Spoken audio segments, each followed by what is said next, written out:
नमस्कार, मैं ओम प्रकाश शास्त्री। आज बात विभाग में हम लोग बिहार की नैतिकता की बात करेंगे। नैतिकता, नैतिकता, नैतिकता। बिहार में यह शब्द इन दिनों इतने प्रचलन में है कि हर आदमी नैतिकता की बात कर रहा है। नैतिक आधार पर, नैतिक सवाल पर, नैतिक मुद्दे पर, बाप रे बाप, इतनी नैतिकता कि लग रहा है कि हर आदमी नैतिक ही है। अनैतिकता और कहीं है ही नहीं बिहार के अलावा।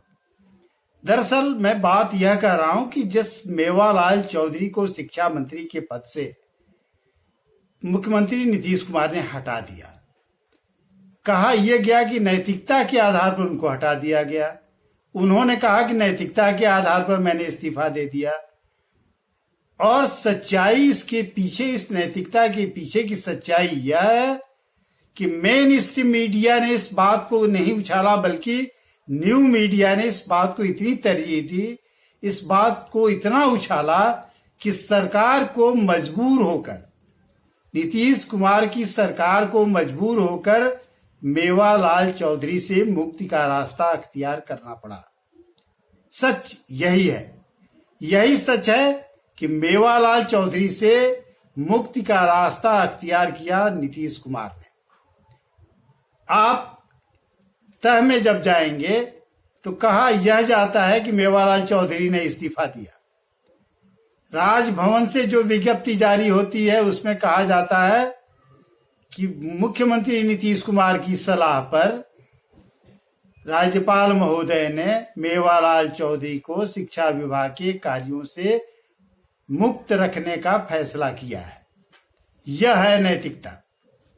नैतिकता के सवाल पर इस्तीफा मांगना, नैतिकता के सवाल पर कटघरे में खड़ा करना, नैतिकता के सवाल पर नियुक्ति रद्द करना। मैंने इस कदर बिहार में नैतिकता की बात होने लगी है कि हर आदमी नैतिक ही लगने लगा है, और अनैतिक अगर कोई लगता है तो सिर्फ और सिर्फ ये पॉलिटिशियंस हैं, ये राजनीतिज्ञ हैं जो जीत कर आए हैं, और उन्हीं लोगों के वोटों से जीत के आए हैं जिन जिन लोगों ने ये सवाल खड़ा करना शुरू किया। नैतिकता के सवाल पर यह भी कहा जा रहा है कि प्रतिपक्ष के नेता तेजस्वी यादव को भी इस्तीफा देना चाहिए। नीतीश जी को याद करें, 2015 में नीतीश जी ने जब आरजेडी से रिश्ता तोड़ा था तो यही नैतिकता का सवाल उठाया था कि नैतिक आधार पर तेजस्वी यादव को जनता के बीच जाकर जनता के सवालों का जवाब देना चाहिए। लेकिन हुआ क्या कि नीतीश जी ने आरजेडी से रिश्ता तोड़ लिया, बीजेपी से रिश्ता जोड़ लिया और एक नई सरकार बना ली। नैतिकता के आधार पर सफाई देने तेजस्वी यादव जनता के बीच गए, लेकिन सही वक्त पर गए और चुनाव के वक्त पर गए।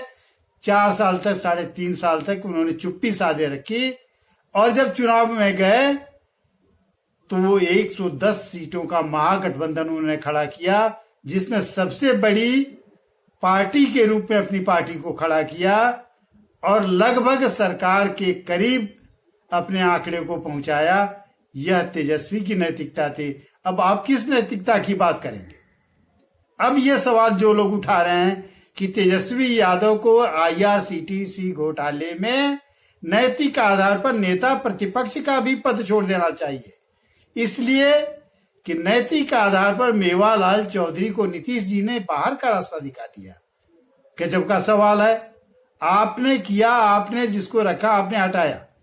उसी नीतीश जी ने जो सवाल खड़ा किया कि आप पर आरोप लगे हैं तेजस्वी यादव जी, आप जनता के बीच जाइए, जनता को बताइए और जनता में सफाई दीजिए, और इस नाम पर उन्होंने सरकार भी गिराई।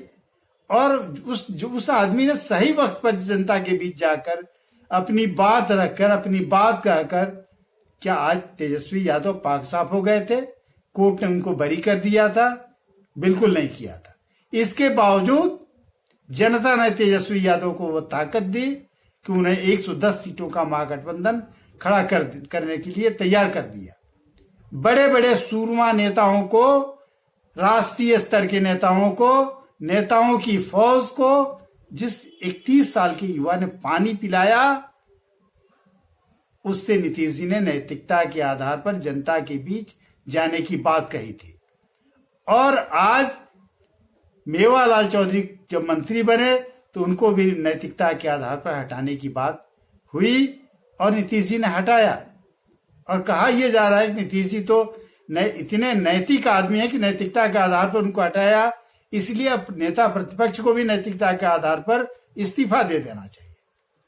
और यह ऐसी मांग करने वाली आश्चर्य होता है कि बिहार की जनता जो है ऐसी मांग जो करती है वो कितना नैतिक है कि ऐसे नेताओं को चुन के वो जनता के ही भेजती है, कोई दूसरा नहीं भेजता है। वे आसमान से टपक के विधायक नहीं बनते हैं, वे आसमान से टपक के नेता नहीं बनते हैं। ये जनता ही उनको वोट देकर नेता बनाती है और वही नैतिक आधार पर इस्तीफा भी मांगती है। गजब का मामला है, गजब की बात है। तो बिहार के लोगों पर इन दिनों जो नैतिकता का भूत सवार है, मुझे ही लगता है कि नैतिकता की जितनी धज्जियां बिहार में उड़ रही हैं या पूरे देश में उड़ रही हैं, आप कह रहे हैं भाई एक मेवालाल की बात हो रही है, ऐसे 5-6 और नाम सामने आ रहे हैं जिन पर इस तरह के आरोप हैं। ऐसे 4 दर्जन से ज्यादा विधायक जीत के आए हैं जो दागी आरोपी और कई मामलों के आरोपी हैं। ऐसे आरोपी राजवल्लभ यादव की कहानी सबको पता है। तो बिहार के लोग सारी चीजों को जानते हैं, इसके बावजूद जनमत भी देते हैं, वोट भी देते हैं, विजयी भी बनाते हैं और फिर नैतिकता का सवाल खड़ा करते हैं। नैतिकता के शब्द को इतना बदनाम करने की जहमत मत उठाइए, ये मेरा विनम्र आग्रह है आप लोगों से कि आप इस तरह की नैतिकता की बात को अब या तो भूल जाइए या इसे अपने शब्दकोश से निकाल दीजिए। आपके दिमाग में ही यह शब्दकोश बना है, वास्तविक शब्दकोश में जो शब्द है उसके जो अर्थ हैं वो आप अपने जीवन में न नेता अपनाने वाले हैं, न जनता अपनाने वाली है, और न इस देश में अभी तक की जो संवैधानिक व्यवस्था है उसमें इसके लिए कोई मानदंड पुख्ता बना है। आप कहेंगे बना है वही कि अपराध साबित होने पर उनको राजनीति से संन्यास लेना पड़ेगा, यानी वो चुनाव लड़ने के लायक नहीं होंगे। लेकिन आप जानते हैं कि इस देश में न्याय पाने के जो तरीके हैं, न्याय पाने में जो समय लगता है, 20-20 साल केस चलते हैं, लोग मर जाते हैं, गवाह मर जाते हैं, अभियुक्त मर जाता है, राज सुख भोगते हुए मरता है और तमाम भ्रष्टाचार और तमाम दागों के दाग लिए हुए मरता है। दाग से मुक्ति भी नहीं मिली होती है तो मर जाता है। तो किस न्याय के तहत हम उम्मीद करें? इसलिए अगर वास्तव में नैतिकता की बात होती है बिहार में या देश में या कहीं भी, तो ऐसे नेताओं को चुनने के बाद या चुनने के पहले स्पीडी ट्रायल के जरिए सजा दो या उन्हें निर्दोष साबित करो।